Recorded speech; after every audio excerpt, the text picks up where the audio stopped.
नमस्कार दोस्तों। कहानियों की श्रृंखला में आज सुनेंगे सुप्रसिद्ध भारतीय लेखिका डॉक्टर आरती लोकेश जी की कहानी लॉकेट। तो आइए सुनते हैं कहानी।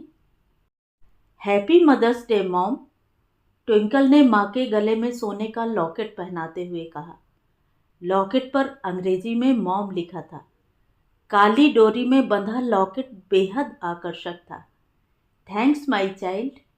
शीतल ने स्नेह से बेटी का माथा चूमा और पुनः व्यायाम करने लगी। मैं अपने फ्रेंड्स के साथ जा रही हूँ मॉम, रात देर से आऊँगी। ट्विंकल बाहर खड़ी गाड़ी की ओर लपकी। पर तेरे एग्ज़ाम का रिजल्ट आने वाला था ना, वह कैसा रहा? शीतल पलटी। तब तक ट्विंकल गाड़ी में प्रतीक्षा करती अपनी टोली के साथ मौज मस्ती के लिए रवाना हो चुकी थी। मुस्कुराती मुख मुद्रा धूमिल पड़ गई। उसकी आंखों के ट्विंकल भी फीके पड़ गए। शीतल ने योगाभ्यास की चटाई लपेटी और उसे यथास्थान टिकाकर ट्विंकल के कमरे में आई और उसका बैग खंगाला। गणित का परीक्षा पत्र उसमें मुड़ा तुड़ा हुआ पड़ा मिला। उस पर लिखे 0.5 अंक शीतल की परिकल्पित आशाओं का सामयिक गणित बयां कर रहे थे। उसके विरक्त मुख पर चिंता की गहन रेखाएं उभर आईं। वह विचलित मन पर आवृत विषाद के बादल अविलंब बरसने का मार्ग तलाशने लगे।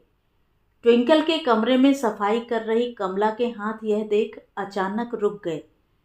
धम्म से पलंग पर गिरती शीतल को उसने सहारा देकर बिठाया। जग से गिलास में पलटकर पानी पिलाया।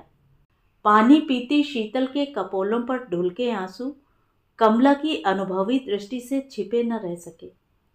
क्या बात है दीदी जी? न चाहते हुए भी कमला हिम्मत कर पूछ बैठी। अपने छोटे मुंह से बड़ी बात करते डर भी लग रहा था उसे। कुछ नहीं कमला। शीतल ने गहरी सांस भर अपना चेहरा घुमा लिया और पलंग पर फैले कपड़े संभालने में व्यस्त दृष्टिगत हुई।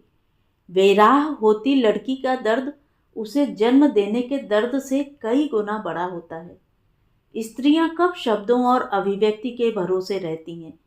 जिससे भावनाएं जुड़ी हों, संवेदनाएं स्वयं संप्रेषित हो जाती हैं।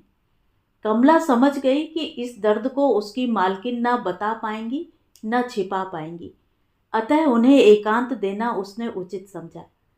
चाय बना लाती हूँ दीदी जी, कहती हुई बहाने से वह कमरे से बाहर निकल गई। कमला ट्रे में चाय नाश्ता ले आई तो देखा उसके जाने से पहले शीतल दीदी जी ने ट्विंकल के 2 कपड़े तह किए थे। अब भी उतने ही तह थे और बाकी के पलंग पर इधर उधर फैले हुए थे। ट्विंकल पार्टी में जाने के लिए 20 ड्रेस ट्राई किया करती और सब यूं ही फैली छोड़कर निकल जाती। कपड़े वापस जमाने का काम वह ही किया करती थी, किंतु इस स्थिति में उसे यह काम करना ठीक न लगा। शीतल को चाय देकर वह जाने लगी तो शीतल ने हाथ पकड़कर उसे बिठा लिया और फैले कपड़े फिर से बटोरने लगी। तुम्हारी चाय कमला? कहते हुए शीतल ने कमला की ओर देखा। रसोई में है दीदी जी। कमला बाहर जाने को उत्सुक दिखी। क्या तू भी मुझे अकेला छोड़ देना चाहती है? कमला को भौचक पाकर शीतल आगे बोली। यहीं ले आ अपनी भी चाय कमला। शीतल कपड़े जमाते हुए बोली। अभी लाती हूँ दीदी जी। कमला तुरंत दौड़कर अपनी चाय उठा लाई और पलंग के पास जमीन पर बैठ गई। शीतल के भारी मन को हल्का करने के लिए वह कुछ भी कर सकती थी। आज तुम्हारी बेटी ने तुम्हें क्या उपहार दिया कमला? कमला के हाथ में अधिकार पूर्वक बिस्कुट थमाते हुए शीतल पूछ बैठी। किस बात का उपहार दीदी जी? कमला जानकर भी अनजान बनी रही और शीतल की आंखों में झांक उसके मंतव्य का अनुमान लगाने लगी। मदर्स डे का। आज माओ का दिन है ना, मातृ दिवस। उसका क्या उपहार मिला है तुम्हें? शीतल कभी कभी जब शराब के नशे में होती थी तब ऐसी बहकी बहकी बातें कमला से किया करती थी। आज कमला हैरान थी कि शराब को हाथ लगाए बिना ही उसकी दीदी जी अजीब सी बात कर रही हैं, तो जरूर उन्हें बहुत गहरा धक्का पहुंचा है जिससे वे आपे में नहीं हैं। हम गरीबों का कैसा मातृ दिवस दीदी जी? कमला जानती थी कि इस समय किसी भी प्रकार की बातें दीदी जी के सुलगते मन को शीतलता न दे पाएंगी। तुम्हारी बेटी पूनम भी तो स्कूल जाती है। आजकल तो स्कूलों में भी इस दिन का महत्व बताते हैं। क्या उसने तुम्हें कुछ उपहार नहीं दिया? शीतल मानो अड़ी हुई थी। इन ऊटपटांग बातों से जाने वह क्या निकालना चाह रही थी। चाय की चुस्की लेते हुए भी उसकी आंखें कमला के चेहरे पर टिकी रहीं। और कोई चारा न देख कमला ने अपने पेटीकोट के नाड़े से टका छोटा सा पर्स खोला और शीतल को दिखाया। उसे देख शीतल को कुछ समझ नहीं आया। उत्तर की अपेक्षा में उसने कमला को निहारा। दीदी जी, काम से मिले हुए पैसे मैं ब्लाउज में रख लेती थी, जो कभी कभार रास्ते में गिर जाते थे या मेरी लापरवाही से खो जाते थे।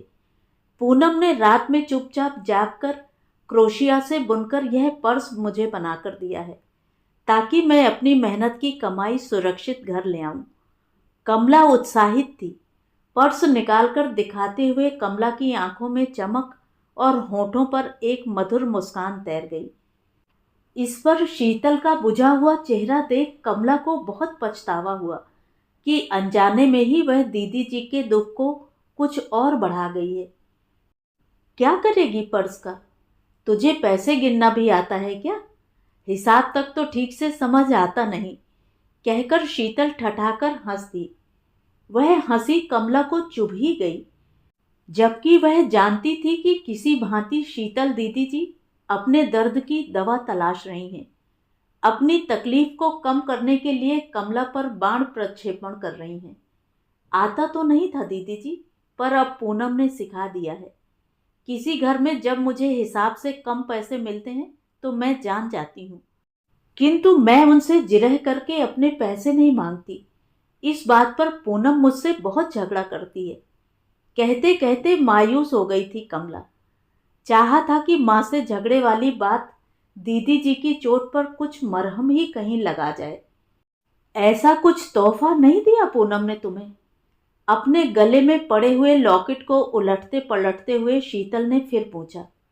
लॉकेट तो नहीं दिया दीदी जी, पर सुबह जब हिसाब से कम पैसे लेकर घर पहुंची थी और मैंने गलत हिसाब की गणना उसे दशमलव तक में सही बता दी, तो गुस्सा होने की बजाय अपनी बाहों का हार उसने मेरे गले में डाल दिया था।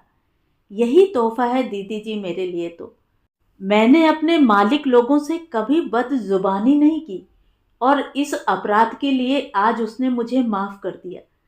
कमला अपना पर्स वापस अपने नाड़े में बांधते हुए बोली। शीतल का चेहरा सफेद पड़ गया। उसे लगा जैसे काटो तो खून नहीं, बैठे बैठे उस पर जैसे घड़ों पानी पड़ गया।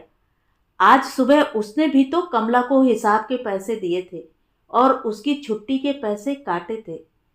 कमला भी भाप गई थी कि वह क्या बोल गई है। सुड़ुप सुड़ुप कर आती चाय की उसकी ध्वनि मंद पड़ती गई थी। वह अनायास ही आत्मग्लानि के भंवर में चक्कर काटने लगी थी। कहाँ तक पढ़ना चाहती है पूनम? कुछ देर बाद शीतल किसी यंत्र चालित उपकरण से बोली, जिसमें निहित कोई भी भाव कमला की समझ में न आ सका। वह कुछ सीए जैसा कहती है पढ़ने को और चिंता में डूबी रहती है कि उसकी फीस का इंतजाम कैसे होगा। कमला ने जो शब्द याद किया था सीए, वह यत्न से दोहरा दिया था। इस बात को कहते हुए अक्सर जिस जोश का वह प्रदर्शन किया करती थी, वह आज कहीं नदारद दिखा। यह लॉकेट तुम रख लो कमला, पूनम की सीए की आधी फीस तो निकल ही जाएगी। अपने गले से लॉकेट निकालते हुए शीतल उसे कमला की मुट्ठी में दबाने लगी तो कमला के चेहरे पर एक साथ सैकड़ों भाव आए और गए। कमला के कंधे पर अपने स्पर्श से उसे सहारते हुए बोली, तुम्हारी दीदी जी होने के नाते मैं भी तो उसकी छोटी मौसी हूँ, माँ जैसी। तो ये थी कहानी। कहानी आपको कैसी लगी कमेंट करके ज़रूर बताएं। और अगर मेरे द्वारा सुनाई हुई कहानियाँ आपको अच्छी लगती हैं और आप मेरे चैनल पर पहली बार आए हैं तो चैनल को सब्सक्राइब ज़रूर करें, लाइक करें और अपने दोस्तों और परिचितों में शेयर भी करें। बेल आइकन दबाना बिल्कुल भी ना भूलें। धन्यवाद।